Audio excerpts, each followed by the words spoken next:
Dobar dan! Today, it's my day off. Ngayon, meron akong information na sasabihin sa mga pupunta ng mga taga Croatia or papunta dito. Isa pa pala, di ba yung mga nangyayaring gulo ngayon sa part ng Middle East, nag-aaway-away. Siyempre lahat marami nang apektado at marami na rin nag-changes na nangyari. Isa pa dito is yung high rate ng gold.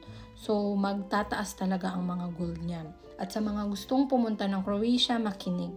Number 1 po dito is wala pong gold. Okay, kung meron pong gold or naghahanap ng gold lang na papunta na nandito na, 14K lang ang meron sila. Lahat naghanap na kami, wala. 18K dito, diamond daw na may bato. Ewan ko ano yung, pero puro naman yung 14K nila. Pupunta ng Croatia, alam ko meron din mga nakapasa sa agency. Baka meron naman ito sa Pinas. Ewan ko, sa Dubai ko to binili. Saan ba yun? Sa may Mumuso o Daiso. Basta ganun. Hindi ko alam kung meron ito sa Pinas. Pero wala naman kasi akong kakilala sa Dubai na pupunta dito. Kasi ang ganda niya, hindi siya harmful. Tsaka magandang blend niya.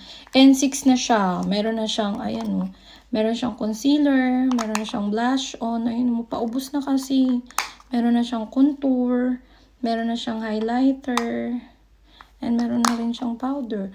So, hindi naman siya kamahalan, pero talagang gamit na gamit ko siya. Kaya, sana mga pupunta pa sabay ako. Thank you.